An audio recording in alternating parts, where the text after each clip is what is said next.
Can you hear me? Hello? Oh, it works. So, I'm glad to see you all back and still in good mood and ready to continue with our started exchange. So, topic of our today's discussion or this panel session is specifically future of energy independence in context of Europe, but I would like to go deeper in a Latvia context because it doesn't make sense to talk about Europe if we are not solving Latvia problems. So, therefore, I would like to ask as a first speaker from RTU, Gatis Bašbaurs, with your presentation to give some insight of your thoughts or vision, or up to you, that we can go on and end with some good conclusions and suggestions.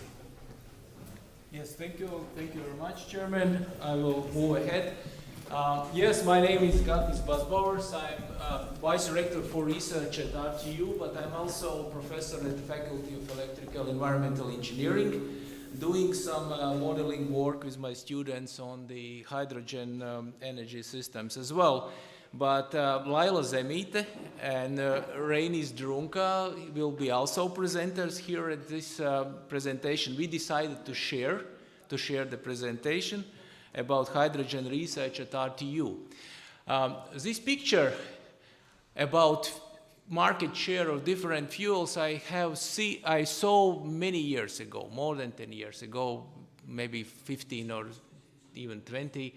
So it was predicted that, of course, well, we see in the history that actually hard fuels as wood fuel has decreased generally globally in the market share, and then coal and nuclear followed. We still have nuclear power, but that's it's not expected that there will be a large share in the future. We started with a whale oil for liquid energy sources, and then we went into oil, but that share in the future also will diminish. So we are moving into era of gas fuels, and we could see that natural gas is actually gaining share, but it was predicted a long time ago that hydrogen will be the energy carrier of the future, and we see that trend still to be present, but hydrogen is kind of problematic. It's a small molecule that wiggles through the crystallic, let's say, crystallic structures of the metal. It's hard to store. It's relatively hard to distribute, and we don't have massive hydrogen systems yet. We don't have hydrogen infrastructure that would be needed to support energy systems for that. Of course, what we can do, we can turn hydrogen into other fuels for which we do have systems. One of the topics that we looked at is how to use hydrogen, which comes from the solar PVs and wind power plants, to produce synthetic fuels by combining that hydrogen with the CO2, which we can capture from different processes. Capturing from air would be more problematic due to low concentration in the air, but that could be also feasible at some point. And then during the electrolysis, we can produce hydrogen and make ethanol, methanol, demethylator, what is needed for transportation, and the heat actually could be used for district heating, for example. And that's one option. The other option that is not shown in this slide, of course, but it will come a little bit later, we could also produce methane from hydrogen. The approach we take is we have actually three kinds of modeling approaches. One is that we need a very good temporal resolution, so we use software like Energy Plan, for example, where we have on hourly basis we can analyze very complex energy systems with large penetration of renewable power sources to see what the energy balance, overall energy balance could be. And one of the studies we did is actually how we can produce synthetic fuels for long-haul heavy-duty transport, for ships, and for aviation. For ships, we assume that it would be ammonia, demethylator for heavy-duty transport, and what is called E-jet fuel for the aviation. So these are so-called electrofuels originating from the electricity actually produced from renewable power sources.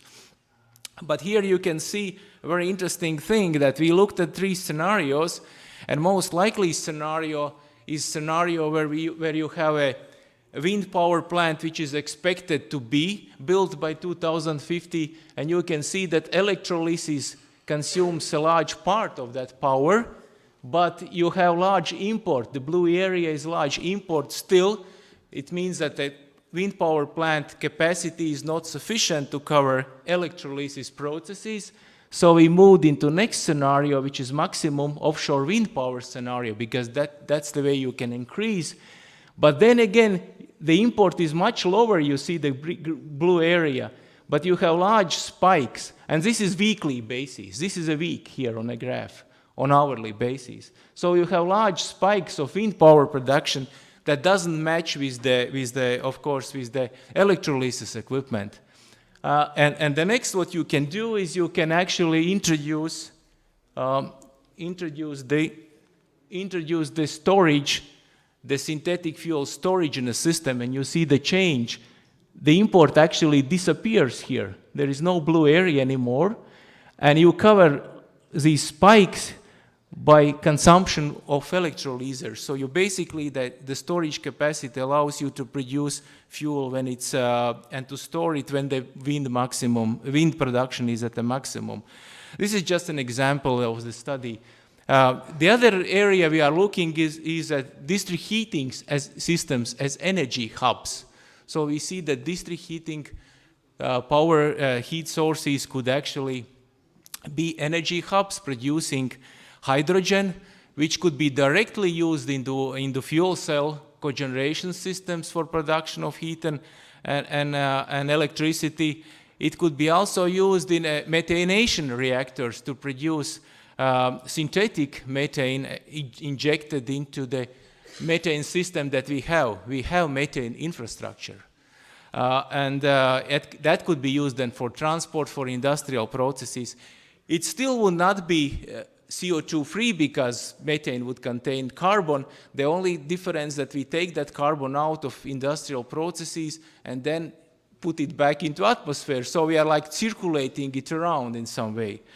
And then a couple more examples what we do actually at the Institute of Energy Systems and Environment where I work.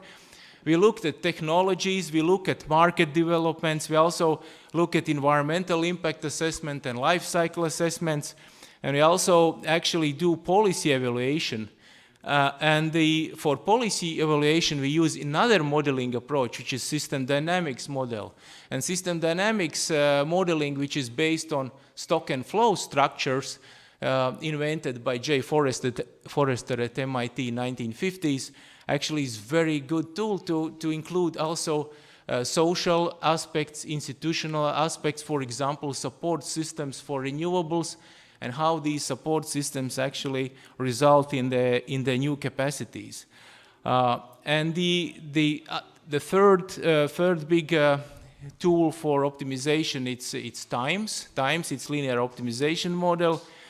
It doesn't have, it could be a good time resolution as well, but that's basically an optimization. With the energy plan, which I mentioned in the beginning, we have a scenario analysis. With TIMES, you have an optimal, you try to find the optimal way to reach certain targets in terms of share of renewables or other targets. And you include supply side and demand side in this modeling tool. So I will stop here. I will give the floor to Laila to continue with research done at her institute, Energy Institute. Laila, floor is yours. Thank you, Gatis. Hello, my name is Laila Zemit, and I am representing here the Faculty of Electrical and Environmental Engineering, and you're welcome in the faculty. And Also, I am a vice dean for this faculty for the study process. You can see here quite a lot of students, and we are happy that students are here. But now I would like to continue to tell about some other projects and research which we had made in the last years, or which is ongoing projects which is related to the hydrogen. And first of all, I would like to start about objects and models, what we are looking for. We are looking hydrogen together with a different generation possibilities, storage technologies, not only hydrogen, but also other storage technologies, and according to number of software for forecasting energy processes, we have been developed quite a lot different models. For example, you can see as car charging system modeling and different models, and based on statistical databases, based on public habits, it's possible to model processes virtually any technology, and also estimate it how it is economically based. Okay. Okay. And also developed programs and databases provide support to work and energy system companies, helping planning engineers, dispatchers to make justified decisions. And also generation companies is very interested in economy as a whole and profitability of a generation system. And the models and programs is also actively used in scientific work, of course, conducting research and doctoral studies and scientific papers. And some examples from our research. One example is about a gas network system. We made a model for a whole country with adoption of electric methods for calculation of gas networks, solving the problems of combined gas supply and power supply. This is an example of the system, but analysis and planning on operation mode is made by this system, and also resilience, reliability analysis, critical points, critical infrastructure points, some hydrogen injection possibilities is possible to model with this type of calculation. And the biggest one, the last project was national project which is called the Latvian Natural Gas Infrastructure Development Trends, Challenges and Solutions. And the aim of the project was to improve the operational efficiency and safety of natural gas supply system, but also there was a part about the hydrogen extraction and use in technological development and possibilities of adapting the existing equipment and partial to complete hydrogen transportation and storage. And also we made a chapter in scientific monography about resilience in the systems, and one of the biggest work which we made for the hydrogen, we translated from German language to Latvian language the book. The book is called Hydrogen and Fuel Cells. The book can be purchased in RTU bookstore, and some other more scientific results.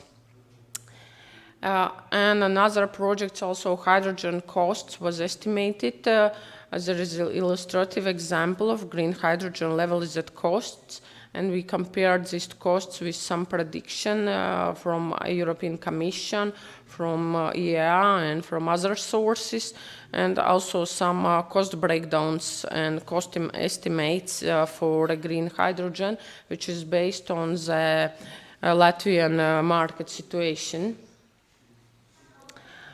Some different issues about the results and forecasts about wind generation Baltic consumption and solar generation. And here you can see that generation is not stable. And I had actually some minutes ago also discussions that it's impossible to make this stable generation. And hydrogen is one of the solutions for this issue, for solving this power generation stability. And also we made the forecasting processes, prices, energy demand, solar radiation, wind speed for every hour, and predicted 25 years ahead, and used several methods for calculation. Historical data from processes and weather forecasts from basis of forecasts for a set of processes, procedures for maximizing the objective function is very complex. Because the task is stochastic and not linear, and there are a lot of variables here. And one of theory which we used in calculation is a Shapley distribution, and this can be used for make decisions from all the participants in the market. Some another example of calculation for hydrogen production or in the small scale of hydropower plant in the Latvia using available water resources, and you can see that the NPV and the levelized cost of energy here is real, and production of hydrogen in such places is possible to do this in Latvian market. And also some economic assessment in PV parks. There is example for 1 megawatt park with a payback period and also levelized costs. There are different cases, only PV park or PV park with full generation in hydrogen. We are planning to continue this research due to storage possibilities. And another research which was made in the third institute in our faculty is a project of autonomous system of wind and hydrogen power supply.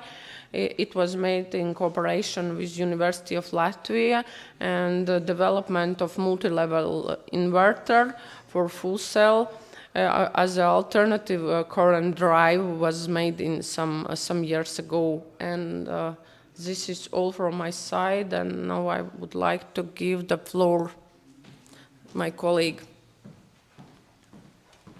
Thank you. Thank you. I will continue. I'm Reinis Drunka from Institute of Materials and Surface Engineering here in Riga Technical University. And I will try to very shortly explain what we have done in laboratory and what new concepts we have developed.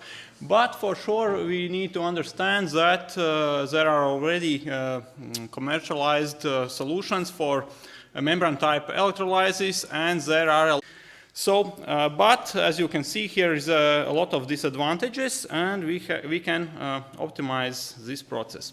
So the concept that we have developed is to split this electrolysis process into two reactors. And in such case, we don't need a membrane at all.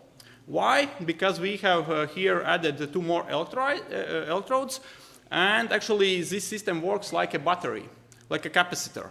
And during the first cycle, we charge the battery, if you can call it such a way, and actually we store the hydrogen and oxygen in the electrodes. In the second step, we can produce hydrogen as a pure gas and also oxygen as a pure gas. What is important, we can split this system, and actually both reactors can be located in other facilities or even in different cities if necessary. We have developed specific materials for this application. One electrode is made from tungsten oxide, and when we charge it, it makes tungsten acid, in which also hydrogen is stored. And the second one is nickel oxohydroxide and nickel hydroxide that allows us to store hydrogen.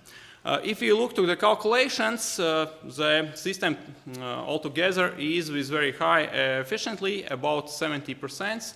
That is similar to the systems that are used now with a membrane one. But of course, the system don't need this expensive membrane. For sure, we have also some disadvantages. In our laboratory model, we have used platinum as one of the electrodes, and also nickel oxo hydroxide is not stable for long-term operations, but this can be solved. Typically the same way as we do it in car catalysts for exhaust gases. We don't use pure platinum in the catalyst, but we used nanoparticles on the substrate. And also, if we compare with already existing systems, that our system can be more useful for hydrogen management. Because when the energy, electricity is cheap, we can convert it into the hydrogen and store it for some while, and after the process or in the moment when we need hydrogen, we can produce it from the system. This concept will be also commercialized, and a new startup company will be established in next weeks. So here are some smiley people on the last slide that are the core of the scientific team for this project. And this study was received an award from the Latvian Academy of Sciences previous year as one of the best research achievements in Latvia. So thank you for your attention. It's time for questions.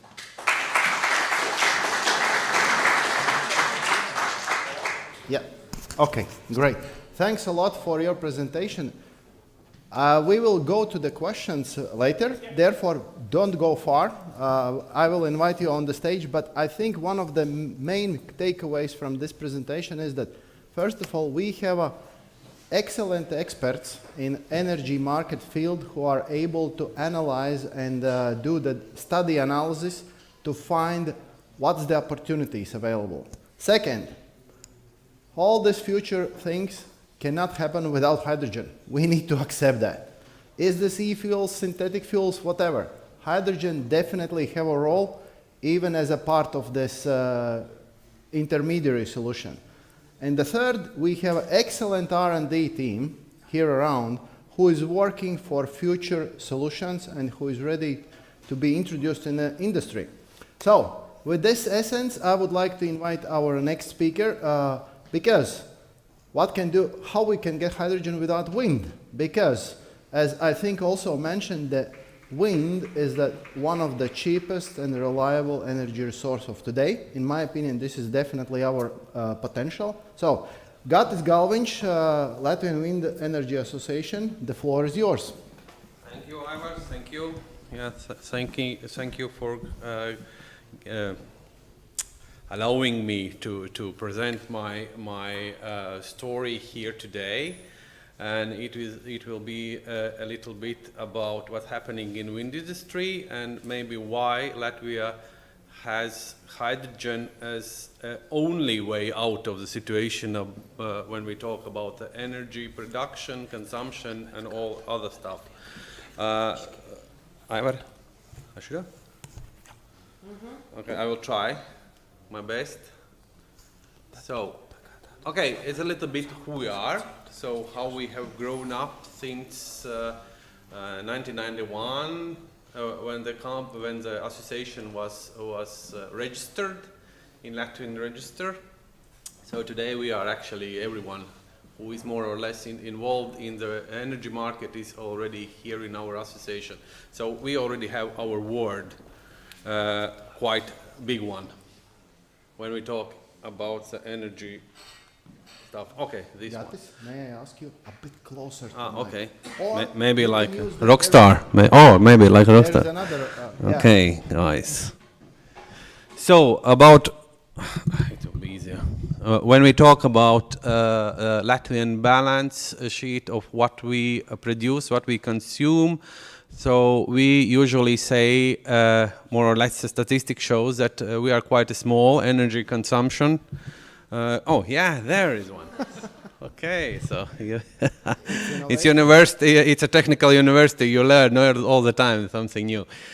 So what we have here, it's like what we produce, what we consume. So we are rather small country and quite a small economic, just consuming a little bit more than 7 terawatt-hours per year.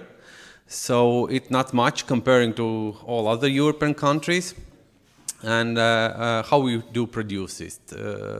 Locally, we are producing it for around almost we are producing our energy half of what we are consuming, and the more or less other part we import from other countries. And it's included, the previous slide was included with natural gas, what we don't have. So that's why we are also including as a imported energy source. So that's why you can see how poor we are in energy self-sufficiency in Latvia. So that's why we need to think about how to get out of this, how to say, really low area. What hasn't been done for last 30 years, no one even was thinking about. So that's why Wind Association did the homework for the politicians already a long time ago. And we try to move forward that finally Latvia will be one of the energy production richest countries in at least in the region. And we can do it with a so small energy consumption by existing manufacturing and households. So how do we look in yearly? So it's more or less our balance sheet. So we are happy to have, not environmental people will say that they are happy that we have quite a lot of hydrogen. Hydro stations, hydrogen power stations, so we are producing quite a lot in green already. But the other part, what we need, we are usually producing it from the natural gas or fossil energy source. So that's why we have, from the green perspective, we have space to, how to say, fill the gray zone with something green. Also, when I talk about Latvia, because always I'm saying that we are a small island between Estonia and Lithuania, also two small countries, and that's why we don't have like a huge consumer in our country, and all the industry always when start to develop a wind park, always there's a question, what about PPA? Because everyone knows here that wind, solar parks have problems with cannibalization effect. So when the wind is blowing, when the sun is shining, the energy price in the market is dropping down. So actually every new project is looking for PPAs, for power purchase agreements, at least 5 to 10 years. It's already would be perfect. And here is a picture from our TSO that actually to increase our export potential, it will be always limited with the wires, how strong they are. And we already made, how to say, connection to Estonia to Lithuania through Latvia. Let's say like that, what we had to make it to get rid of the influence of Russian energy supply, so it is quite expensive also. So I think the project was more than 2 billion euros worth. So what can we do? I was for 2 billion euros. It's just like we can make so much hydrogen that no one even can use it. Okay, here how we statistically are in the European countries. So we still are around 3% what we are producing from wind energy. Averagely in Europe, you see it's 16%. So the potential in Latvia to produce energy with wind we have our homework to do. So still there is a possibilities to move forward.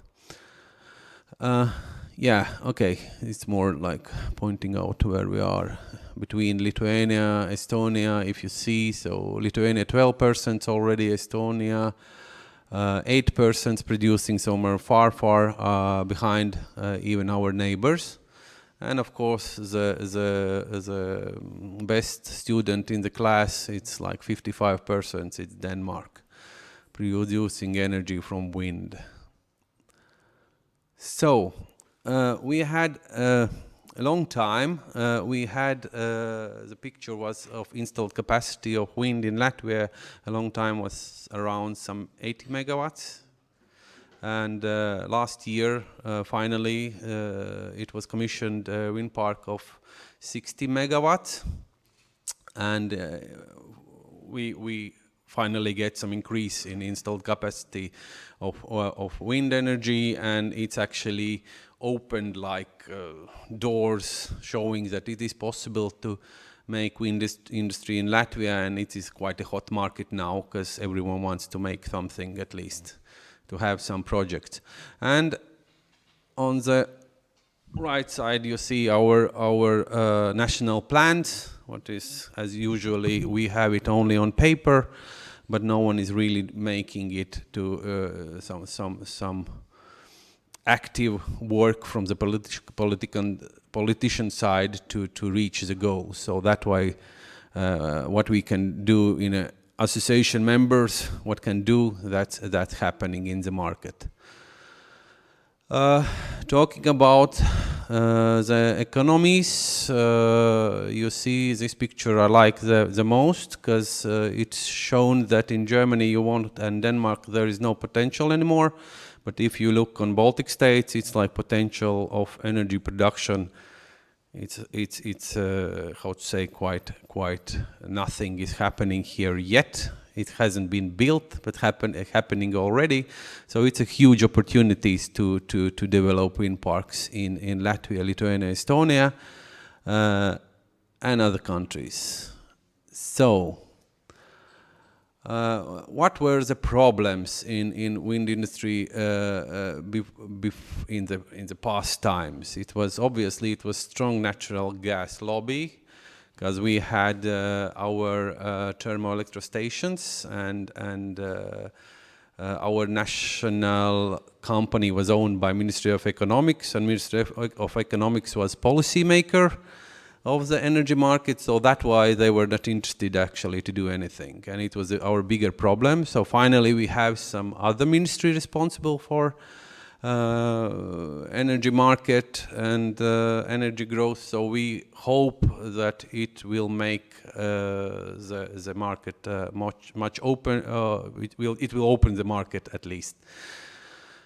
Of course, the typical problem with not in my backyard thinking, I think it's everywhere and always has and will be.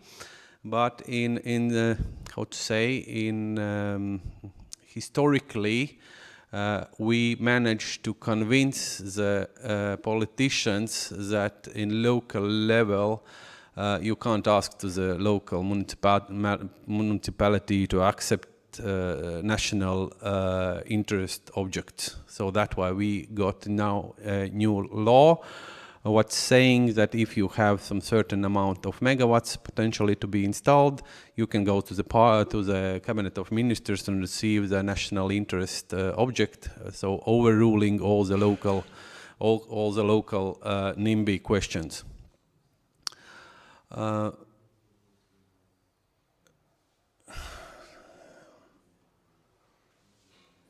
Yes, we had problems also with the forests, because as you know, in Latvia, almost all the Latvian forest areas are owned by Latvian state, and it is Latvian state forest company. They own, I think, 1.5 million hectares of forest lands, and it was a long time and a really big fight them to open the forest areas for wind industry. Recently it happened. They are doing their job. They are trying to at least to do, but of course, there still are a lot of questions. So if someone is going to participate in this auction, what will happen this autumn, be really careful, because a lot of investors think that Latvian State Forest Company made already impact of environment assessment. I can tell you almost all the territories are not reach the positive decision of impact environment assessment. So that's why we still something to do about that. But there will be second, third, and other auctions, so don't go away from Latvia, still wait for better areas where to develop wind turbines. Yes, that I already told, that a long time we had a policymaker was actually shareholder of the national energy utility, what didn't made any interest for policymakers to open the market. Yes, and here is this like always when we talk about the energy, then the local communities always are looking to the how to say government representatives to come out and say, do we need the project or do we not? And there was a lack of like Ministry of Economics to come out and say, yeah, we really need this project. So that's why the NIMBY project, just to make it a little bit lower. But it didn't happen then, and then we had the last problematic question. What we have is like this lack of positive communication on wind energy by policymakers. Is just like one example that the profit sharing, what we accepted in the Wind Association, it called like discomfort tax. So imagine yourself when you tell to the locals that you will have some kind of discomfort erecting the wind turbines in the close area. So it's a quite short list. Of course, we can add and add and add, but it was most important, I think, what we decided to include here in this presentation. So what we made a survey between our members, asking about the plans, what they are planning for next years. It was asked from the ministries and from the TSO, just to plan with grid, how to say, planning also the grid. And what we have here, so you see the potential wind energy growth of installed capacity till 2030, when we expect the first offshore project to enter the market, but it's already like 2,000 megawatts we are planning that we already will get ready till 2030. This is excluded with national company plans. It's not even here, so that's why it will be added. Okay, there's level cost of energy. What we say, we just wanted to show you that still onshore wind is the cheapest one. By it was Irena, yeah. It's another source, it doesn't matter. And yes, of course, we have big plans also, not only in Latvia, also our neighboring countries have a big plans of offshore projects. And as we have seen in the previous slides, that our grid is not so strong that it can take everything what we develop, all the projects we develop, and the connection between Latvia and Europe and Latvia and Scandinavia is quite limited. So actually, when we start to talk about offshore, it's obvious that we can't survive without producing hydrogen. Because I don't think that anyone will allow to build a new line through Latvia for Latvian households to pay for it. It's too expensive. So that's why what we're looking already since, I don't remember how long I know Ivers, but we are all the time talking about wind. We all the time talking about hydrogen, because it's the only thing what you can store, you can make all of other projects, what we heard already from Gatis and other presenters. So that's why also, if you look at in a geographical where the Latvia is, so it's obvious that we have the best place to start hydrogen production, because we are in the middle in all these big wind parks planned in the Baltic Sea and Riga Gulf. Yes, so I ran it really fast just to tell you the most important things, what I wanted to tell, but I understood there will be some panel where we can have a discussion more deeply in the questions what you are interested in. But maybe before you leave the stage, am I understand correctly that today we have the situation, you will install at least 2 gigawatts of wind. Basically, we are already overcoming existing capacity. So, what do you think your opinion, what is the true potential of wind energy? If we are removing the question about delivering, but if the capacity of the production? It's of course about the planning and other stuff, but if we look on Latvian density of how dense we are living in our territories, then the potential of I even had made a calculation some few years ago when I needed to go to the cabinet. I think it was about 15 gigawatt hours of installed capacity, I think like that. And if we are making a little bit softer, like it should be, the regulations, and even more, so we can increase. And then just excluding the offshore potential. Offshore potential is just like another, completely other topic. It's some 30, 50 gigawatt hours at least. It depends again. So to speak, you are also aligned with me that we have a potential to be the exporter of the energy. Definitely. In the form of hydrogen, because as far as I remember physics, Gatis, I hope will correct me if I'm wrong, but the wire throughput capacity is always the lower as a pipeline. So almost the similar costs, we can transport much more energy as according to the investments. Therefore, it needs to be considered as a separate opportunity. Of course, I would like to have today much longer discussion with Connexus and gas grid operators, but let's leave it for the future. Because today, we don't have just so much time. Therefore, we'll definitely have dedicated things also to those deeper discussions. Thanks, Gatis. I will definitely have some weird questions also to you.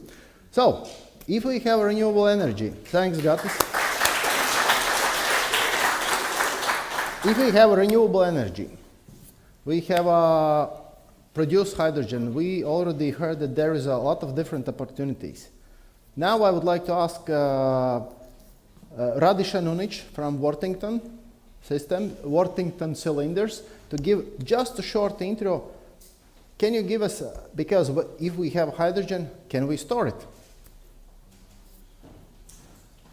But definitely not today about underground storage or salt caverns. That I would like to ask Lila continue the job, what was done in the past, because we have those opportunities. I would like to ask you address exactly industrial solutions, how to store energy today. Okay, thanks. Radisha, the floor is yours. Thank you very much and good afternoon. Well, storage of energy is a big topic today, as we have heard before. So there is a lot of potential how the storage problem can be solved, or let's say many opportunities. But in Latvia, we have heard today and yesterday, the seasonal storage of energy is a potential challenge. So there are many ways how to store energy, or hydrogen as such. You know, the LOHC, the liquid organic carriers, there are also companies who speak about liquefaction. But for time being, especially in this initial stage of our hydrogen journey or hydrogen economy build-up, we believe that the most efficient way to store hydrogen is in gaseous form in so-called multiple element gas containers. What you see in front of you is the first container as such built in our company. although we are producing gas storage cylinders or steel high pressure cylinders since almost 100 years in Austria. And we have also a lot of experience in producing Type 3 cylinders, which are aluminum cylinders fully winded with carbon fiber. This year we have built our first Type 4 gas transport container, which you see in front of you. 2 of these units have been delivered to our customer in Vienna with the name of Wiener Netze, and they are using the container to supply their sister company, Wiener Linien, which is a municipal gas transportation company, municipal transport company in Vienna, who are using these containers. So what is that so much exciting about the containers? Well, first of all, we can build, like some other companies as well, various sizes, starting from 10 feet up to 45 feet of the containers of the size. The cylinders are very light, installed vertically in the system, and what we have built today is what we call the smartest container in service. So it's something which allows us not only to have exact information about the status of the container, where it is, what it's doing, how much gas we have at which temperature inside. We have built up systems in this container which allows us also to control the filling of the container itself, respectively discharging. So we have a placed onboard computer which stops the filling if the gas gets too hot. That being said, the most important point for the energy companies or those who will be producing hydrogen as a seasonal storage or other kind of storage of energy is how much energy we can store in these containers. And even the containers are not that big, 40 feet. You see here, we can store quite amount of energy. This is what counts the most. So we need to find ways how to implement how to develop the seasonal storages, and until we have not found, let's say, better suitable solutions for extremely large storages, which we have discussed yesterday, or the topic you mentioned to discuss later, we believe that the only feasible way today, the most economical one, is to store the hydrogen in a gas transport containers, which can be utilized either on spot, where the hydrogen is produced, or to transport the gas to the final user. There are other possibilities to store the hydrogen, which I have not prepared today. There are low pressure storages of the hydrogen, which go with 30, 50, even 100 bar. They are of a different build-up. That can be like a large steel silos standing vertically or horizontally. There are many ways how to get to Rome, and we are certainly those who say there's not a single best solution. There are many ways, depending on the business case, how we can solve the problem of storing the hydrogen once it is produced. I just mentioned the smart part of the container. This is the onboard computer, which I just mentioned to you before, which gives you exact status of each section in the container. If you need a smaller storage, we can do it as well, because these steel cylinders are the, I would say, more economical method how to store hydrogen at different pressures on smaller hydrogen refueling stations. And our team has been designing new so-called stationary bundlers for exactly this kind of application on site, on small HRSs.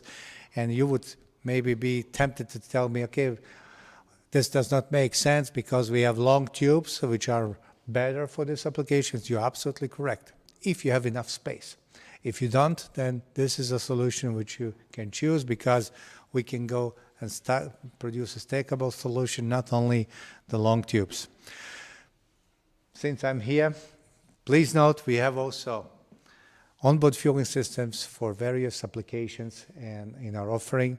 And if you have any additional questions, please let us know. We can provide you also with so-called gas street components for these vehicles as well, not only cylinders.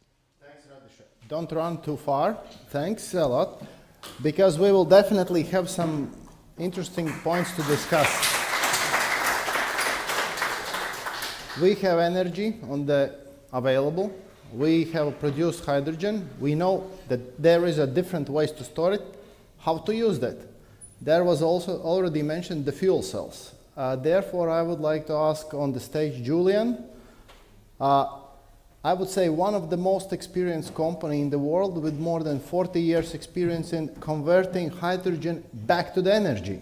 Because that's the key point. If we can produce hydrogen with excess energy, then it would be, of course, there is always different ways. We can burn it, that's the easiest and simplest. Sometimes, maybe even most efficient. We can use as a source or feedstock for synthetic fuels, but we can also convert it back to the energy, electrical energy, with also some thermal food.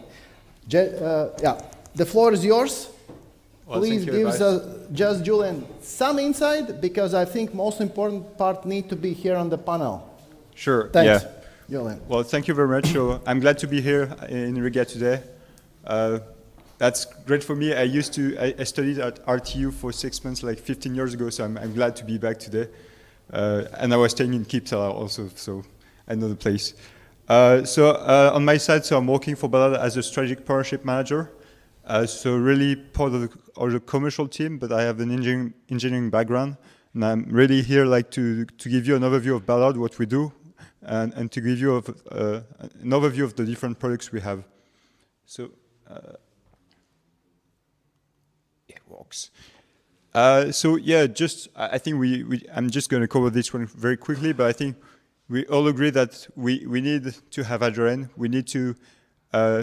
And hydrogen is going to be an energy carrier to help us to decarbonize many applications, especially on heavy-duty mobility and transportation, but also on stationary business where we're going to have to store energy and to put that back to the grid, or to help to have a backup power for some data center, for example, to also help to balance the grid, or even also to power e-mobility charging system. So.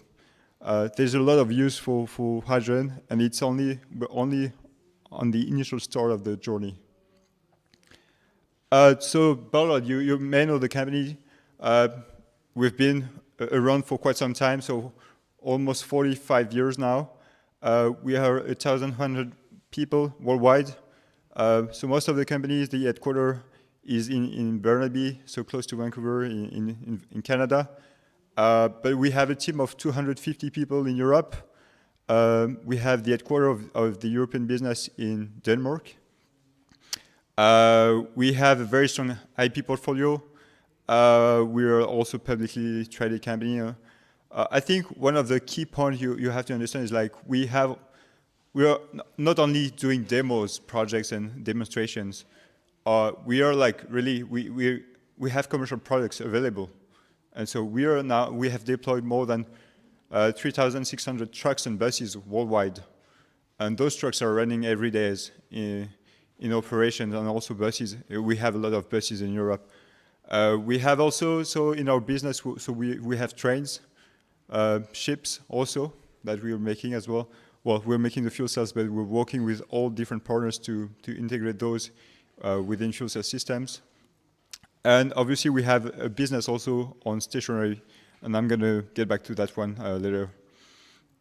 And the one number also I'm willing to get back to is really the number of kilometers we have in operation. Like we have above 150 million kilometers of operation with our system. So it's not only we're putting fuel cells into something that is not moving. No, we are like on operation. We know how to do the maintenance. We know how to train the people. So the technology is not complex. So it's pretty plug and play. It's like a battery. It's pretty easy to integrate as well. So it's new, but it's not complex. So I think that's something we have to keep in mind. So just to give you, I'm not sure. Yeah, that's better and on the screen. So we have a global footprint. So we have 4 different manufacturing sites, 2 in North America, so 1 in Canada, 1 in the US, so 1 in Denmark, as I told you, and we have also a joint venture with Weichai to address the Chinese market. What is unique also is we have a group in the UK, Ballard Motive Solutions, and this group is really, they are experts about how to put a fuel cell into a vehicle or into an application. So They can do like if you have a project where you're thinking, maybe I have a bus, maybe I have a truck, maybe I have a train. Well, these guys are really here to help you to do the first integration so you can grow and know your knowledge about the fuel cell system and do then the integration by yourself, do the commissioning by yourself, and be and feel confident about how to use that technology. So we are fully vertically integrated. So it means like we master the technology from the cell itself. So we have the MEAs that we do internally. We have the stacks also that we do internally. We have the complete fuel cell modules. And then we provide services and integration capabilities to the different customers we have. So I think, and once we have a customer, it's really, we're really open on the scope of supply. We're really open on the type of partnership we're willing to have. So it's really up to you to deploy the technology you're willing to use. On the fuel cell stacks, we're already on the 14th generation of technology. So yeah, and for fuel cell modules, it's the same, like 8th generation of fuel cell modules. So yeah, we've been around for quite some time. Just to give you an overview of the portfolio we have. So we have different products, so like some MEA stacks, but I think what is important for you is really what product platform we have, and we're addressing different markets with those products. So we have the FC Move family, going from 45 kilowatt to 100 kilowatt systems, mainly for buses and trucks. We have the FC Rail family, more for trains. We have the FC Wave that has been developed really for marine systems, and you can have a couple of those systems together to put in a ship. And we have more like a stationary, the ClearGen 2, and the FC Wave also is also a stationary product as well. I'm going to go deeper into those products. So yeah, for commercial vehicles, so we have a variety of products. So from the FC Move MD, which is like 45 to 50 kilowatt system. We have the HD, so 70 kilowatt and HD plus. So those systems are like the ones you may have seen in some of the buses with Solaris, for example, and those new systems upcoming. So so those are like systems that are really being used today. We have the FC Move XD, that's the new system that we have. 120 kilowatt, you can have 2 of them or even 3 of them to make it 240 or 360 kilowatt. So this is going to be a game changer, I think, in the industry. This has been developed for trucks, and there's like a strong potential for us. Truck will be the largest market for fuel cells by 2030. And obviously, we're working on the next generation of fuel cells. It's going to be more like a 150 to 180 kilowatt module. For stationary, so just so we have a cabinet which is like a 200 kilowatt system. We can also we can offer that piece. You can buy any of as many of you as you want to have. You can stack them. We can also provide like a mega block system. So up to you. Also, we can put 3, 4, 5 of them together. Provide you with a DC-DC and the skids. So it's like a cabinet, so the fuel cell is within the cabinet, and those systems are also certified for marine applications, so that's the only system that has the DNV approval and the DLOT approval as well. So there's no other fuel cell to compete also with us on the marine system. And we can also provide you with the complete solution. So that's what we design internally, what we provided to a few customers. We have this system already running. We provided like for backup power and other kind of applications in Europe, in the US as well. And we can be very flexible on the scope of supply. And we're open to partnership, to have partnership on these and to really, show the scope, because at the end, what we're willing to do is really the module itself. We're not willing to have a complete solution. So that's really to really kick off the market and the activities and really to help you grow your expertise also on these technologies. Just a good example, I think, is like the ClearGen that we just deployed. So 3 megawatt system that that is being used in French Guiana. So the idea is to operate the site 24 hours a day, 365 days a year. And the idea is really to use that as like to bring electricity to the local grid, so not to be not to have to redevelop another grid for that. So it's really a good product, I think, for any kind of insulated countries. So we have a lot of demand for Ireland, for example, where they are like struggling with the grid already, and we see like a growing demand for all these kind of megawatt power solutions. So I think that's also something we could also discuss with, like here in Latvia, how to not to duplicate the grid, but how to use the hydrogen locally, and to develop new projects like this, really with having a fuel cell like to be used like for data centers, for like EV charging, for grid balancing. So there's a lot of projects we can think and discuss about. So we could also, we have the expertise, we have the people that know the business cases as well. So we can help you also to choose the right application to start with, and to see where the business case is and where it doesn't make sense too much at this stage to go with hydrogen.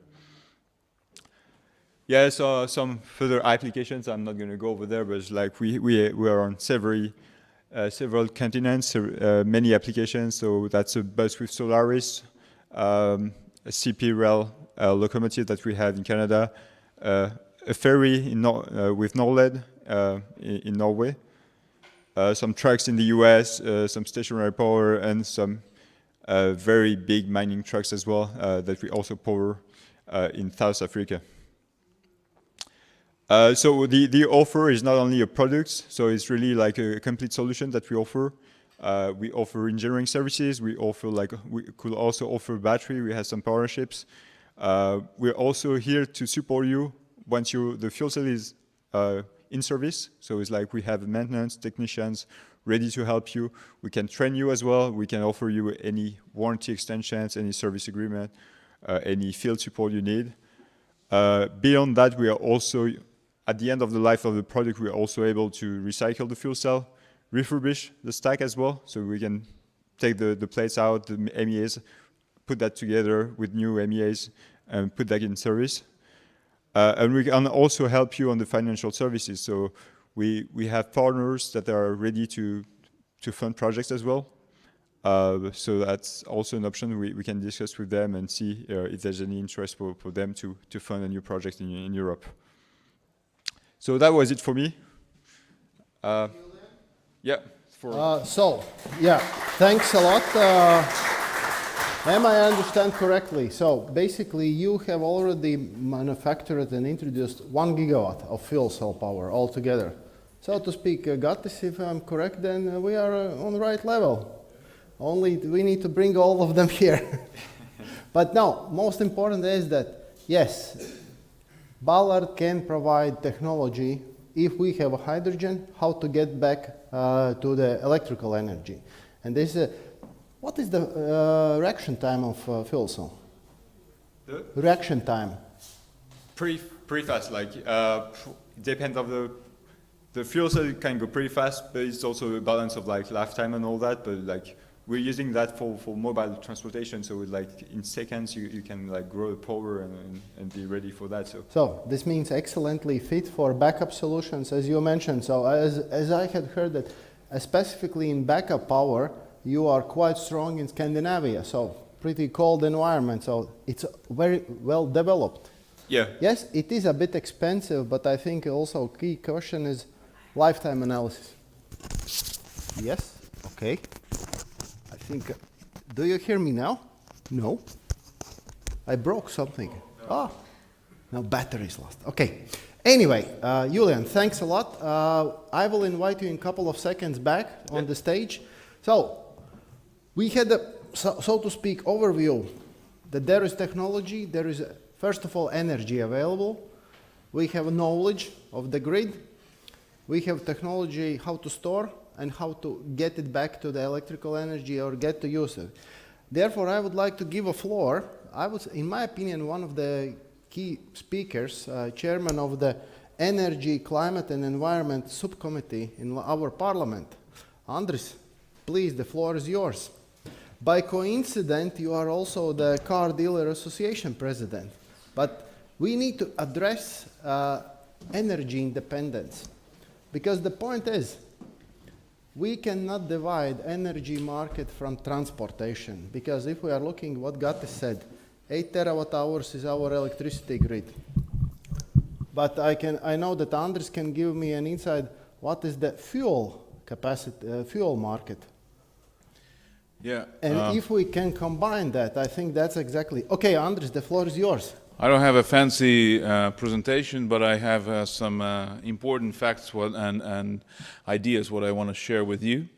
I've joined the parliament and I've stepped myself. I come from the business side, and I see how difficult the situation is in the energy sector. It has a clear one big problem in Latvia.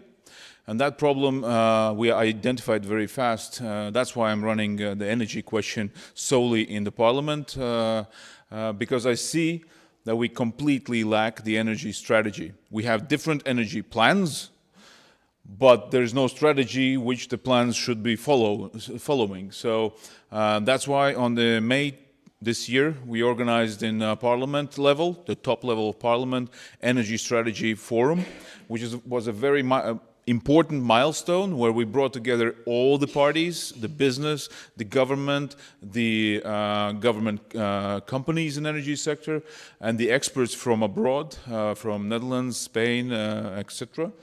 And we came with a concrete solution that because we have a new climate energy ministry, which is supposed to kind of combine all of this, because what we see is that energy is scattered around. There's nobody giving the clear guideline or where we're heading. Each separate energy sector is working independently. As we speak about the climate goals, which has become an important part of the energy sector as well, which is not coordinated. So the end of the forum was a signed memorandum between all the parties in the parliament. A memorandum has a complete, specific list of strategy points, which has to be developed by October, so next month. So we will have that, and at the end of the year, hearing in Parliament, where that will be announced, 2050. So we give a framework of 2050, because what we hear from Wind Association, from investors, that from embassies, that Latvia does not have a clear strategy. Where does it want to take the energy sector? And thus the investors are going around Latvia. It's not, the environment is not correct. It's not set boundaries. So that's a problem which we identified. And the number one problem is that we have to set a clear energy portfolio. We cannot speak just about the wind, because then the wind association will take us to the wind side, but then we have also solar, we have also hydrogen, we have also our balancing needs, and etc. So we have to clearly, from the lessons learned from other countries which are far ahead of us in of course, renewables, where everybody is heading towards, we have to have a clear understanding what our preferences are, what our region, what our grid, what our industry and people need. So that means how much percentage we devote of our grid resources to solar, how much to wind onshore, how much to wind offshore, and what is the combination, and what is the strategy and the target and goal of the national energy company. Because honestly, everybody's talking that we have opened the energy sector to the open market, to the business. It's not. Let's be honest, it's not. Latvenergo still is the dominant player. It produces 74% of the Latvian total energy production in Latvia. So it defines the strategy on the market, and we have not enough competition. And that's exactly what Wind Association is saying. There's plenty of projects which have been ready to invest in Latvia, but have been blocked either by bureaucracy or other means, not letting in. So we've missed out on that for substantial time. And now when the war is there, when the energy sector has become a security matter, we don't have all of that. We are not ready for that. So with this, it's very important to have the energy strategy portfolio, and we have to give preferences. And the preferences should be, in my opinion, not towards sun, not towards wind, but it should be to hybrid projects, to the projects which bring the most benefit to the grid, because the grid capacity is limited. If we want to hook up everyone who wants, then we have to develop a bigger grid. Then who is going to finance the grid? The grid is financed by every individual and business. So as a result, we have to use that capacity, what is available, in the most economic and efficient way. So that means we have to give priority to the hybrid parks, which can combine the changing wind, the changing solar environment for the next day Nord Pool market.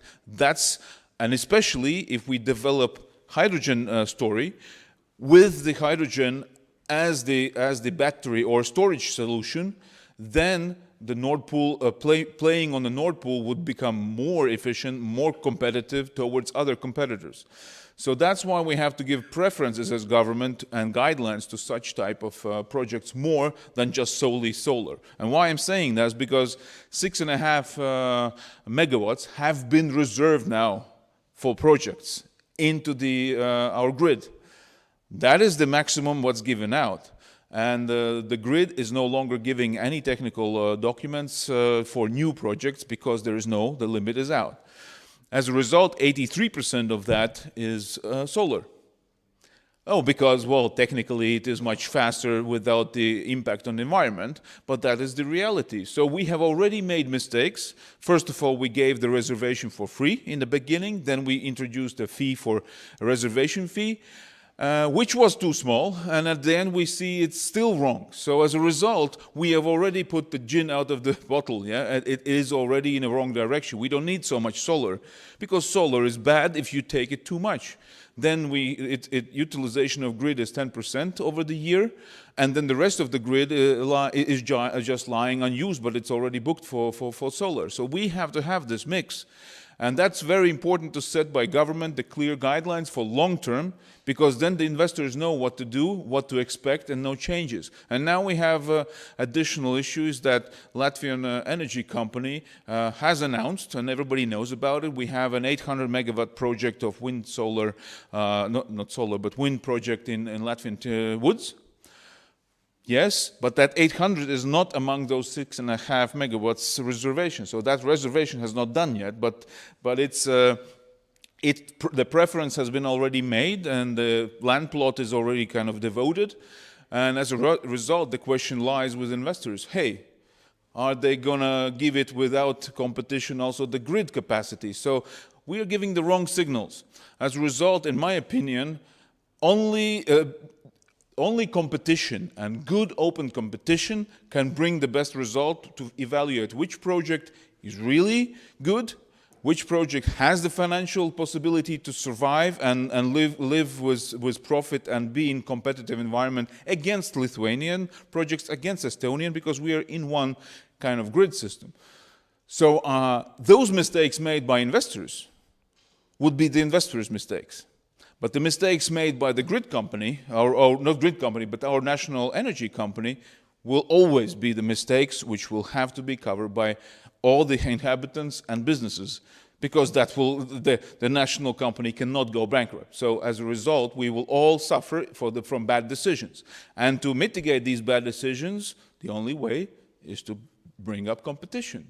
So I think the government should never get involved itself into the business where private companies or private can bring solution.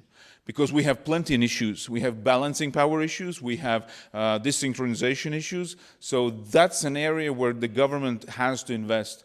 And in my opinion, we are going so much into renewables in the whole region.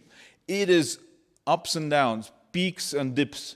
These peaks and dips has to be filled out.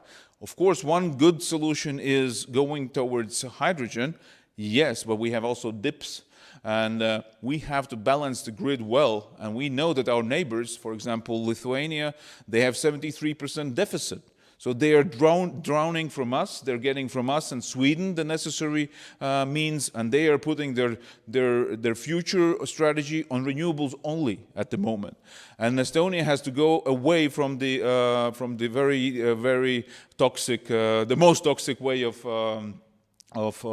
using electricity power. So that also means they're going to go to renewables. So somebody in the Baltics has to bring the balancing power, the power. So I think the Latvian national company has to go towards an area where privates cannot be so successful or capable, and that is, for example, investigating, researching into small modular nuclear power plants, like Poland is doing that. And now Germany is looking at Poland, as Germany is cutting down the power from nuclear plants, and now they want to access the Polish plants, because that's the only solution for balancing the tips and dips. So these are areas where we should research in the market. So by that, I wanted to say that hydrogen will become a very important part, and I think I indicated that in the strategy needs, because why?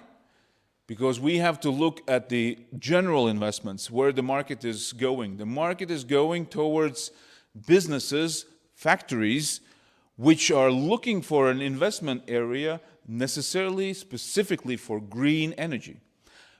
Especially those who are dirty, especially those manufacturing products which are dirty, and they kind of substitute their dirtiness by clean energy. And if we can give them and provide them a good price, green, checkmark, green energy, or hydrogen necessary for their production, we can attract a lot of interesting companies where they would never before look at us. So I think that is our region's potential, by going in this renewable and not and having this excess energy, by attracting this. I disagree with our climate ministry's strategic goal to become an exporter of energy out. I think it's wrong. Which means we will produce green, cheap energy, excessive, abundant energy, and send it out to Germany and Sweden for them to make IKEA products and send us back to buy them. I think we should use that energy, first of all, to utilize that good energy for potential production locally, and only then export what is, or better use in hydrogen, and then export hydrogen, which is more value added. It's the same like we're doing with timber wrongly. We're just sending out blocks of timber without added value. And so that's how we should look at the energy sector. And this green hydrogen and green energy can become a very important check mark where we can attract investors. And as you rightly mentioned in the beginning, where we are forgetting about things is transportation sector. And nobody in Latvia until now has ever thought about, and I've brought this up many times, the transportation sector will become part of energy strategy. No matter what you think, it is already there and needed. And just to give you figures, Latvian transport sector consumes fossil fuels of 13 megawatts per year. And if we convert everything to electric, which is an utopia, but yes, just imagine if we convert to electricity, all of that transport sector, we will need only 5 megawatts, not 13, because it's more efficient. We all know about that, because in combustion engines are not efficient and electric engines are much more efficient. Which means we will need less energy, so we will have less spending, and that spending will not fall into Russia, Saudi Arabia, and etc. It will not be exported money. That money will be left in our economy locally. And I think that's an area where we should, even though we're such a skeptics of electric mobility, that is economical way of thinking that our country will benefit more. So by research what we did, in 2040, transport sector from today's production volume of electricity will consume 23%. 23%. That is a substantial amount of energy needed. So that is the amount just transport gives as a need to have additional power. But one more thing, the last thing, the problem with us in Latvia is that we have the most expensive grid. least amount of people, the least amount consumption for such a high level top grid, because our grid, electric grid, is very good, high quality, best synchronized grid in almost the whole world. Yes, we have top grid in Baltics and Europe, but the consumption has fallen this year already by -9%. -9%. 5% comes from private individual consumption decrease, percentage points. Businesses have fallen 13 to 14%, which indicates the economic downturn. But 2 percentage points come from where? Solar microgeneration, self-consumption. So we consume our energy, but we don't consume. So we need to go, we are the last in Europe from consumption per person, per capita of energy. So we have to focus our grid. So we have to think of how to go away from gas, how to strengthen our energy, electricity consumption, and how to utilize our best grid. So these are the things to think about, and that's why I say energy strategy is important. And let's Latvia finally be maybe in 1 point ahead of our brothers, Estonians and Lithuanians, that we can be the first ones in the right policy of hydrogen. Because I think hydrogen is the future no matter what.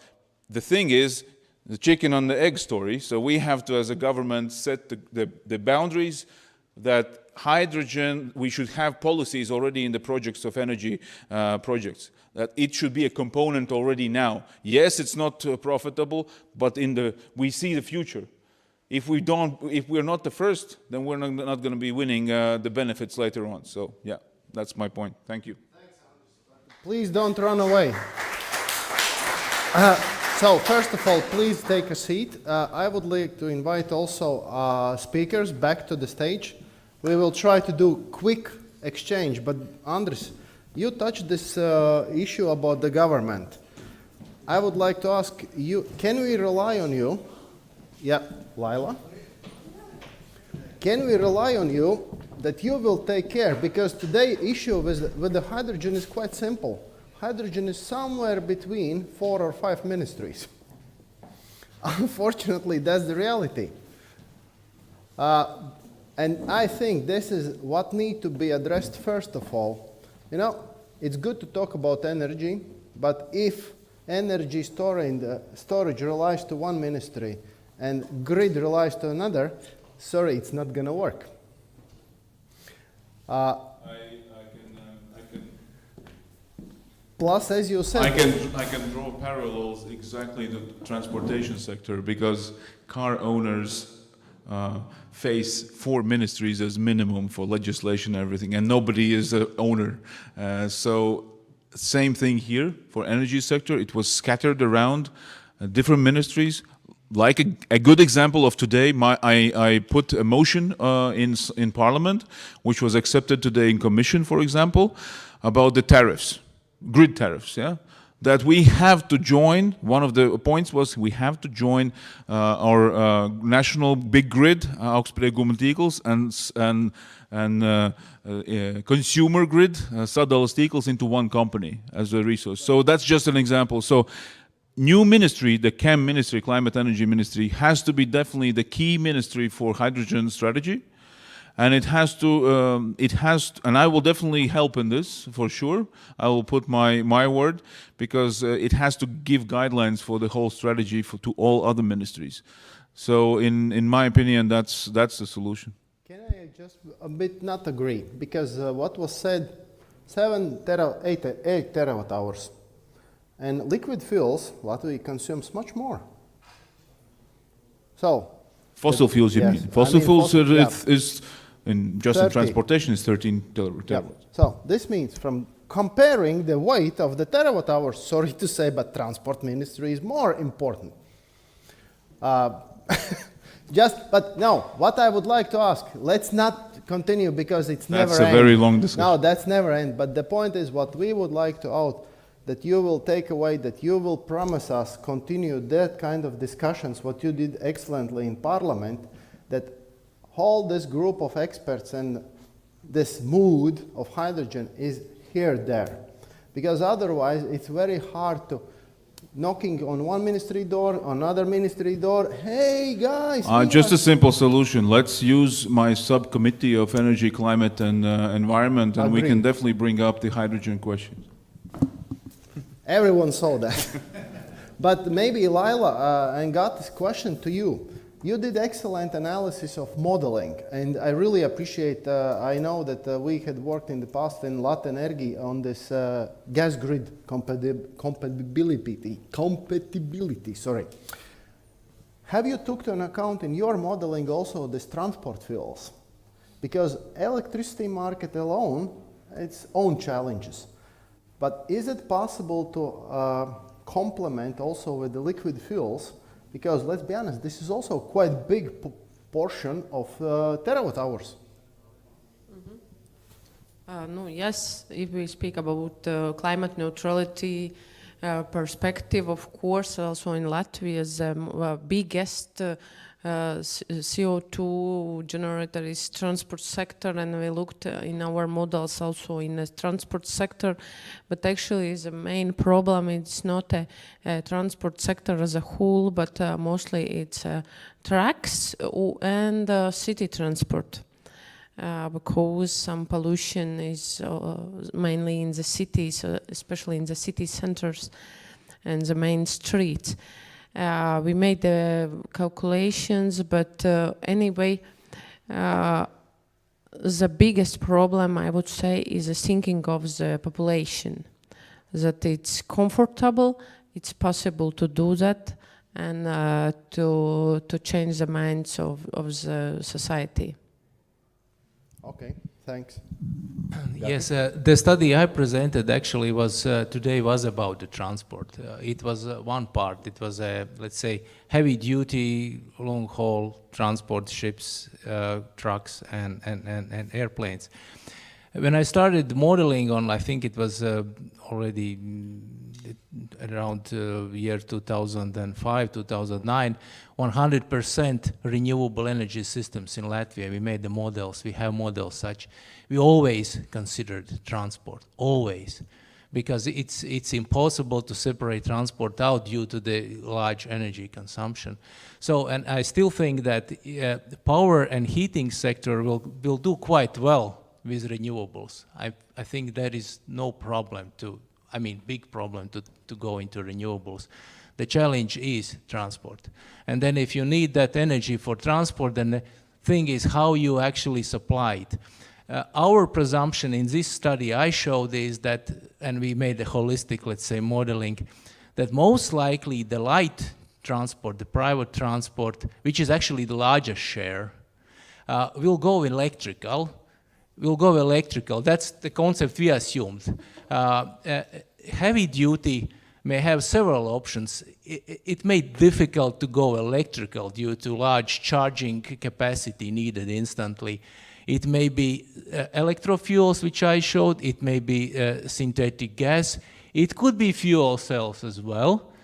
So there are options. What we consider in study, it's, as I said, it's ammonia for ships and electrofuels for trucks and for airplanes. But again, for production of these electrofuels, you need hydrogen, and then you need electricity. So you go back to electricity anyway. So and that will increase consumption of electricity. But there are synergies because in electrolysis you produce heat, and that heat can be used in district heating systems, for example. Yes, so that we have to look at the complex systems here. I just wanted to say, in Baltics, especially Latvia, differs from most of Europe countries in the climate aspect and in the pollution, and transport sector occupies 29%. Vice versa, world average is 14%. So we have the problem is that other countries or Western countries which are dirty, they have dirty energy and dirty industry, which is much more easier to apply, or at least easier to deal with. There's clear target, clear thing to deal with. Transport sector is like a tank. It turns very slow. It's very hard to change the whole transport park, and it's very difficult and expensive, and it lies on consumers. And because Latvia transport sector, 80% is passenger cars. The trucks are just 14%.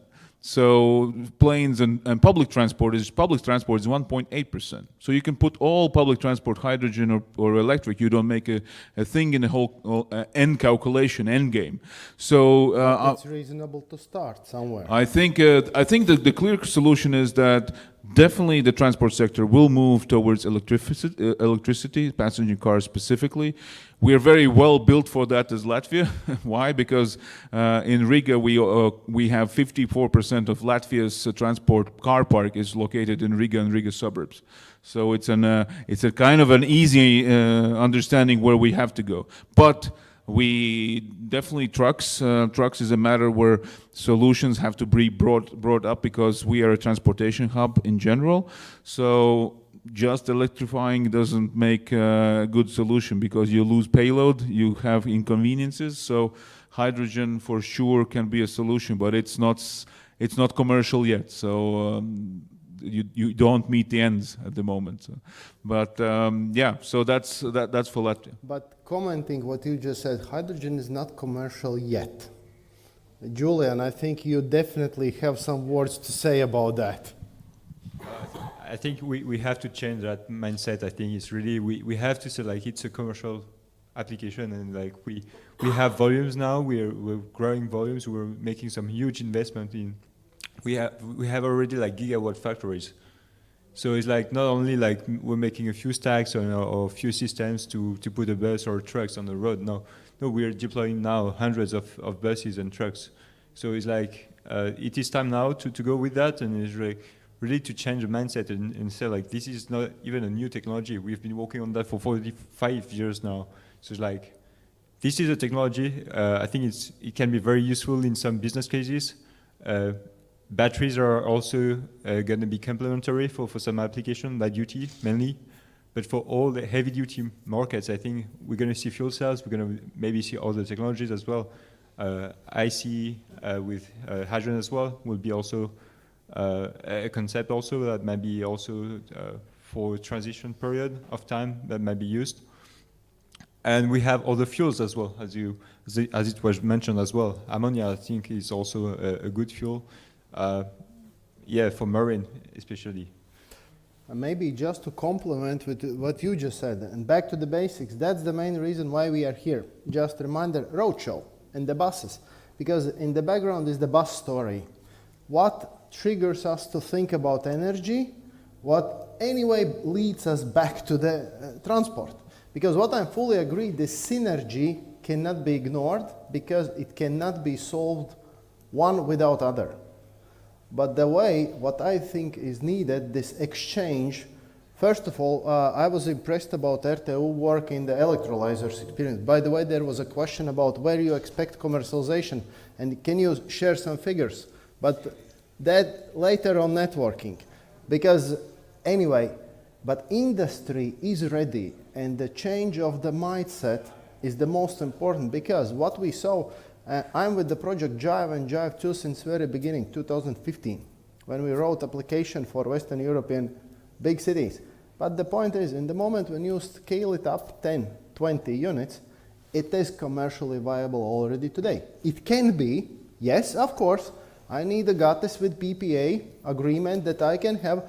And I think one also the previously touched the questions is hydrogen valleys. Estonians, our friends and brothers, are a bit well developed than we are because we don't have yet hydrogen valleys, but maybe that's even a benefit. But the point is, if you have a whole value chain, that's exactly the way that win-win-win-win-win situation in whole value chain, even with the profits, is possible today. Because seeing the Lila's presented figures, I would say, guys, give me this hydrogen. Riga Satixme would be more than happy to have that price range. Okay, not even so optimistic, because it includes all the modeling of grid balancing and all those circumstances. But even having 5 euros per kilo, Julian will agree and Radisha will agree with your experience in the, guys, come on, locomotives, they are on TCO calculation, they are definitely below the diesel. Wake up, and then CO2, all the environmental benefits are a bonus what we can earn. Probably I would add about the public transport. Some 1 or 2 years ago, I didn't mention because the main aim of the project was not to evaluate hydrogen for the public transport, but electricity for the public transport for the biggest cities in Latvia here.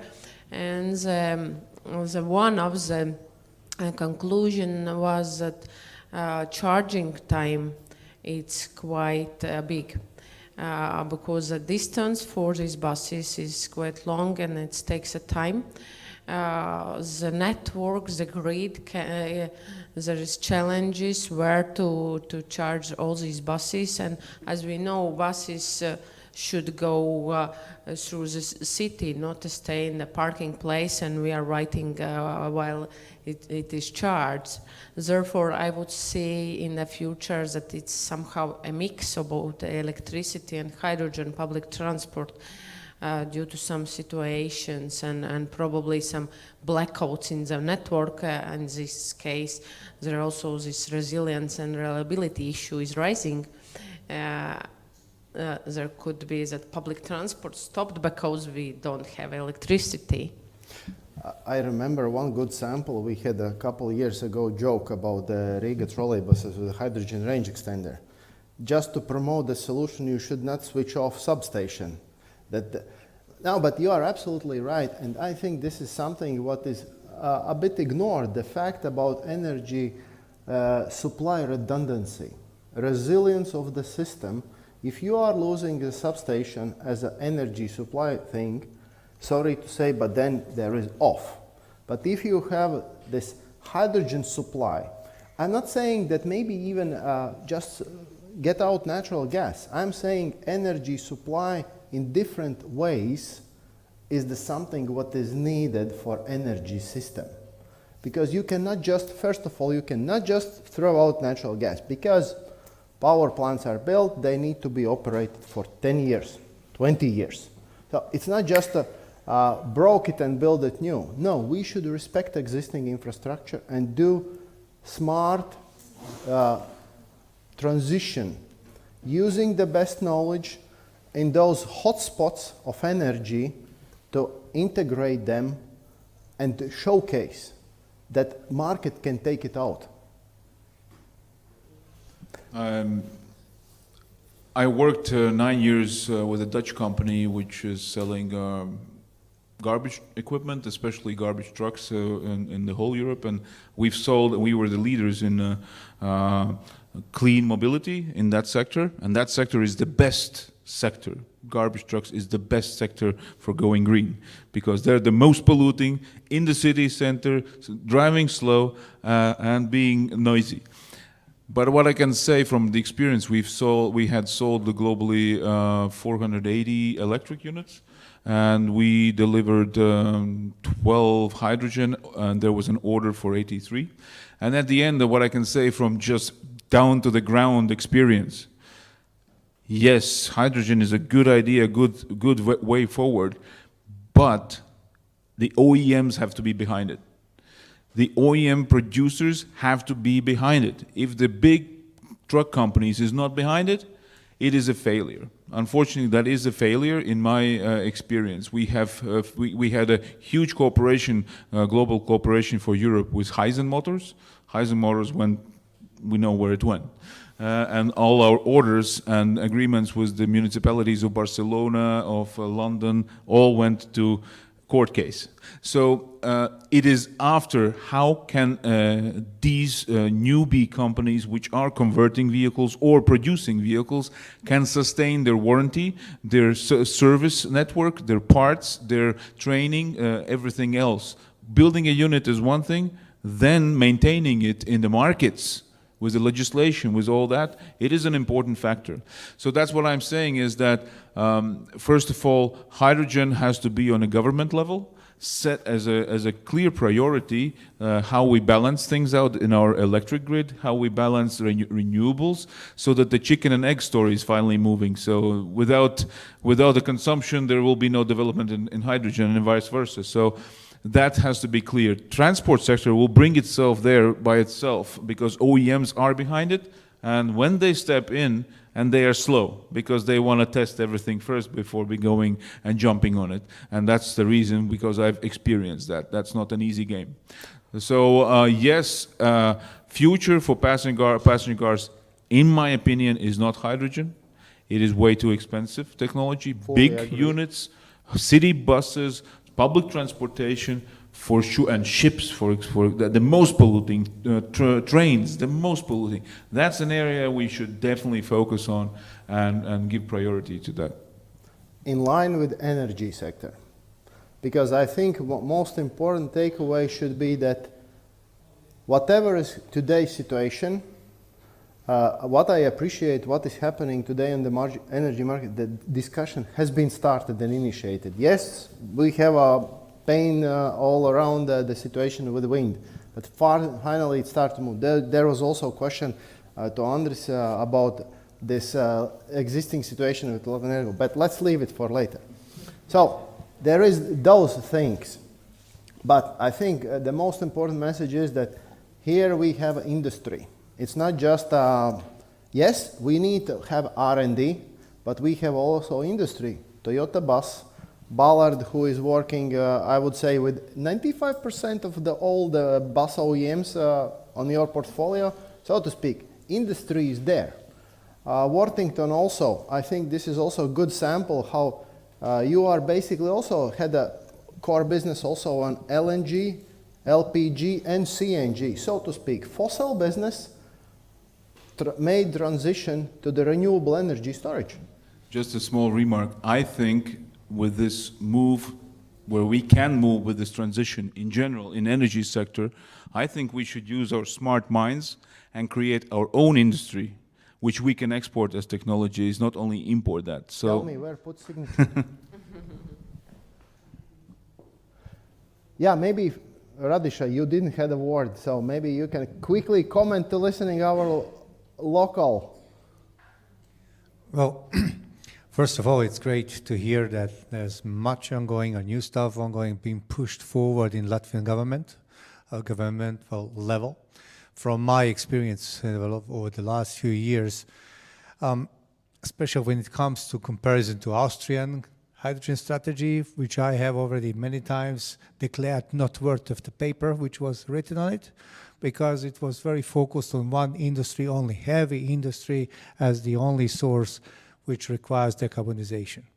The entire industry needs to get rid of CO2, because in all of our discussions which we have today, nobody ever mentioned CO2 taxes. So that is going to be the Damocles sword for many companies in the next years to come, and I speak also here about from own experience in Austria. We are utilizing around 4,000 tons of LPG annually for our ovens for production of steel high-pressure cylinders. So if we don't find an alternative energy source for it, or green source, which is not yet biopropane, and renewable DME, dimethyl ethyl, is not yet green, that is a problem. It can kill our business very soon. And it's going to happen all over Europe. And instead of, as you said, we talk too much, we don't do enough. And for that reason, I hope, sir, you will have influence in your local government. So what we need from the politician side, from politics, is we need direction. We need means, tools like funds, easy access to funds. What is the name for it? Policies. But we don't need a government to tell us every step of the way what we can do.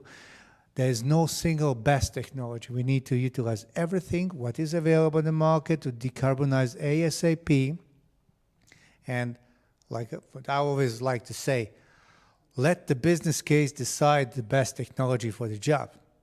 Because not every technology fits for every business, not for every country. And let's face it, we will be dependent on hydrogen imports outside of Europe. Fully agree. As long as I do not have any specific questions from on the poll, but maybe somebody from audience is willing to ask something straight ahead.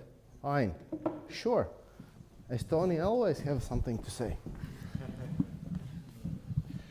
Yes, I'm Ain from Estonian Hydrogen Association. We do have a business with Latvians already. We store our natural gas with you in Insukans, and we do that. We even have legally, we are storing, we have a national strategic reserve, 1 terawatt hours with you, and we pay for the service. We have a business case already. So my question is, can you just stop that business and offer for us hydrogen instead? Can you store large-scale storage for us, seasonal storage? And I don't like the answer, but let's find out for what normally universities are doing. But we need a study. We need another 2-3 years to study. I need answers quickly because we are in Russia. We are in competing situation with our neighbors in Finland, in Sweden, and this is something we propose you, like you said that you're looking for off-takers. This is some sort of off-take we are proposing, store hydrogen for us, but from another hand, why not to use your own solar to store it and sell it during the winter time when we need energy? So can we make business on that? I don't know, maybe somebody is keen to answer? No. But I have one idea. I see Alexis Badrakos from Connexus, the operator of our gas facility. Do you have some comment on that, or? Okay, excellent.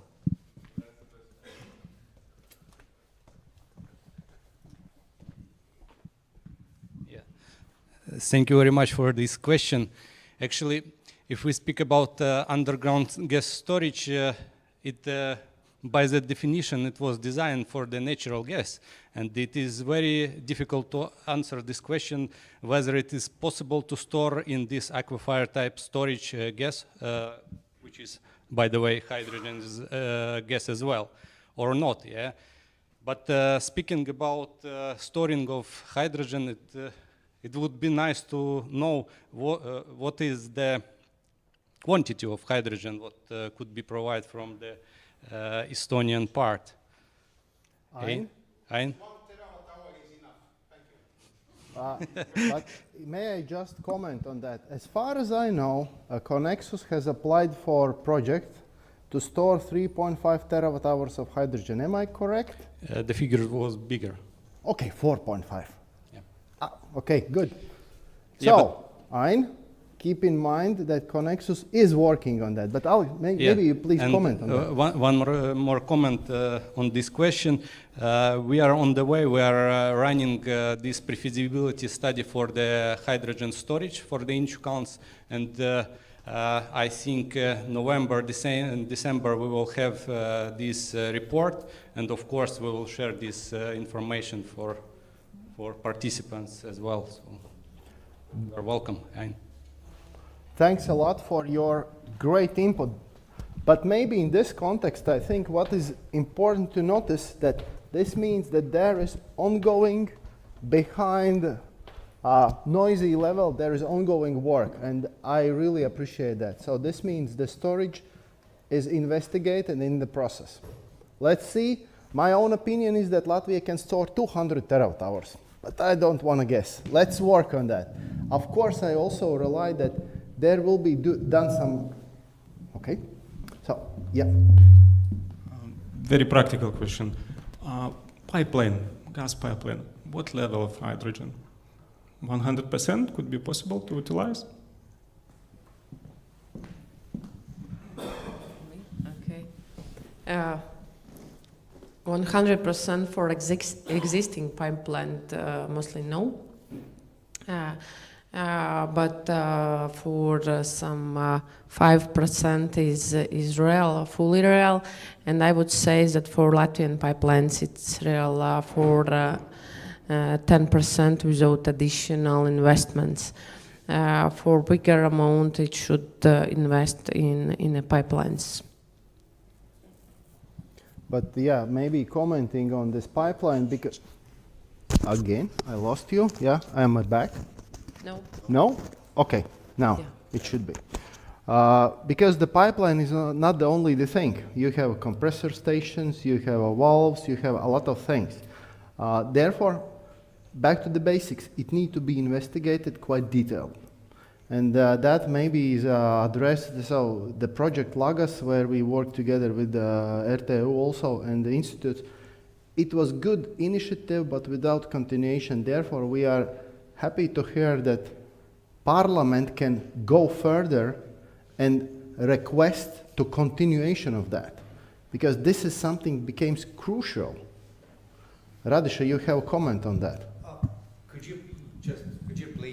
Could you please touch base on the European Backbone project, because you have also intimate knowledge of that? So, European Backbone Project Initiative, but I think Connexus can give much more insight, but this is initiative of gas distribution gas network operators to establish the strategy. The first of all, do the overall assessment. Yes, there is overall figures available. Honestly, for me as a, let's say, fan of all that, yes, this is the very cheap way to transport hydrogen. So that was around 70 euro cents per kilogram hydrogen delivered to 1,000 kilometers. Excellent price. But there need to be done harmonized movements around. Connexus alone cannot do the job. For that we need the wind, we need the policy, we need the off-takers of the whole industry, I would say all around. And we need to be ready to accept that type of technologies. And I love your comment.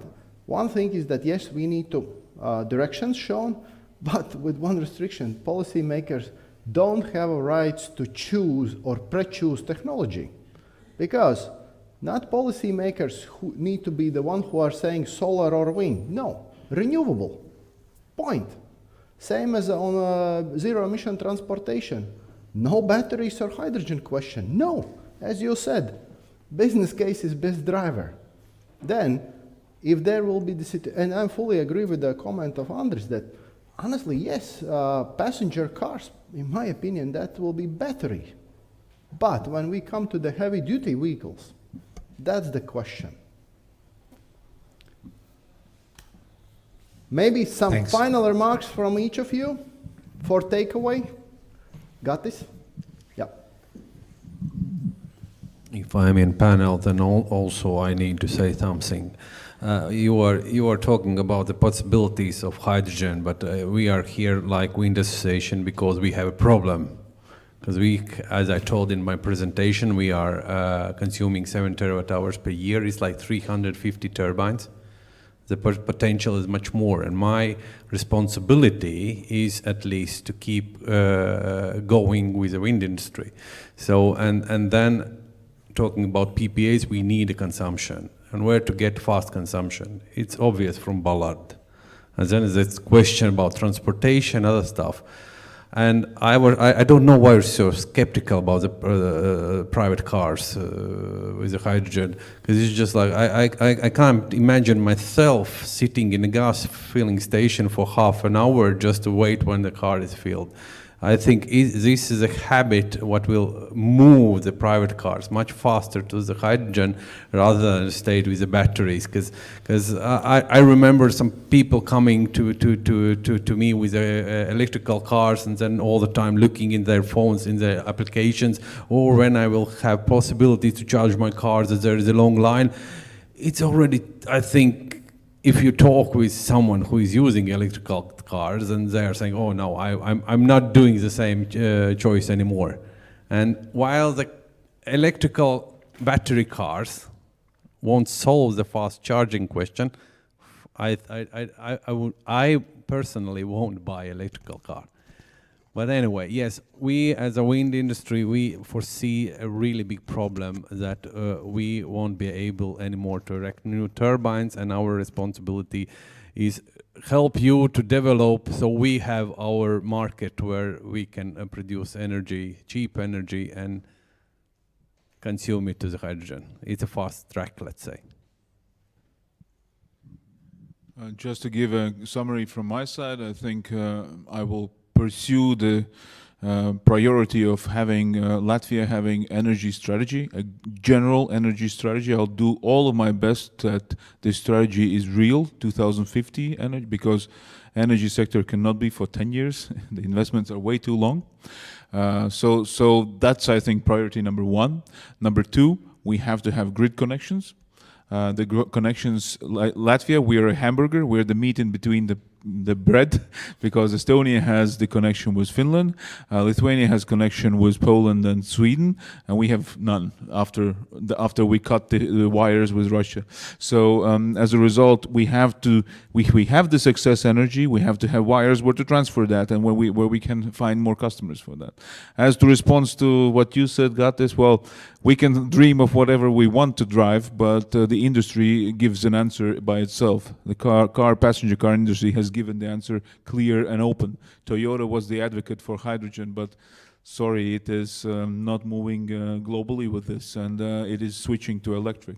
Because it's simple, hydrogen solution requires requires electric solution, and then you put on top of electric solution a hydrogen. It will always be more expensive on a passenger car, because the response of the fuel cell is not instant to your gas pedal. You need seconds to respond, and that is a clear problem that you will not have fun driving if you have it just purely like that, without the electrical batteries, I mean. So you need that solution. So that answer is given, but there is good news. Motorsport industry in cars has answered that hydrogen is still the solution, and they want to use hydrogen to have the sound for internal combustion engines to go at least a little bit green, but more consumption, but still continue with the sound. So. Yes, I would agree with the previous ones about the car and the problems, but what I see that the hydrogen could be in the future with this energy strategy, of course, in Latvia, but it could be the main problem for solving a lot of power system problems which we are today. For example, demand side, flexibility, power lines, storage, etc., etc. It could be one of the main solutions for this. And transport sector, the heating sector, gas sector, etc., could be the next step. And all these sectors are connected through one to another. And I hope we will live in some years in a better country. No doubt that hydrogen has a bright future, but we have methane infrastructure now. And modeling shows that we currently in the power system, we need gas fuel to balance the system. And it will remain so for some years to come. So I see that the biggest challenge is actually how to transit from methane infrastructure that we have now to hydrogen structure. The one step, of course, would be to go to the green methane. And then we can utilize all our infrastructure as discussed. So I think that we have to be very practical also in way we find so that we keep the resilience of the power system and grid and transit to the new infrastructure that we don't have yet. That's I think the main challenge.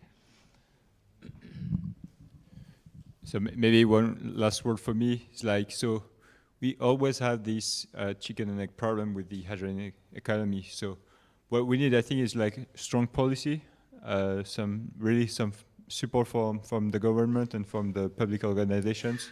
That's really a number one priority, I think. We need to have like a strategy. And then I think is like really we need to have strong partnerships between like off-takers and hydrogen producers.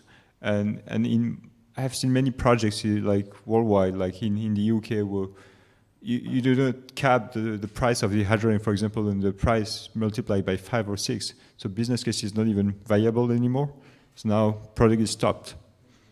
So I think we need to have really a long-term vision on all that. We need to have like a strong partnership with all the different stakeholders of those projects to make sure that the business case is viable not for only 6 months, 2 years as a demo, but really to have a long vision where we have like a pricing where we stay on that pricing. So we need to have visibility on the energy strategy of the country, of the region where we're in.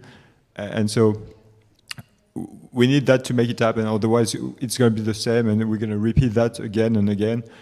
And so we need to have like leaders and stakeholders that are willing to take also some of the risk. I think it's all about also risk taking and risk sharing.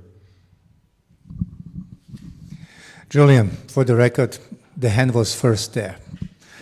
I found out that the egg came after the hen because there is a special protein in the egg shell which is produced only by the hen. But joke on the side, it is very important to underline again that it is not battery against hydrogen, hydrogen against e-fuel, or e-fuel against some other technology. We have potential to create a synthesized methane as well, not only renewable. Any step we can take toward decarbonization is going to be an important one. So we need to remain open-minded, stick together also as a society, because we also should seek for cooperation between European countries. It's not a competition who is going to be the way first. It is only the way how can we best cooperate to solve the challenge in hand. Thank you. Fully agree. Thanks a lot. I really enjoyed this panel. I hope that audience is a bit more clear as it was before, or if have more question marks, do not hesitate now during the break and lunchtime. Get out our audience. Maybe quick remark before we get out from the room. Please do not disappear after lunch, because innovation part will be what we will touch with encourage you to investigate what is the new technologies on the pipeline expected and ready. What do you mean innovation?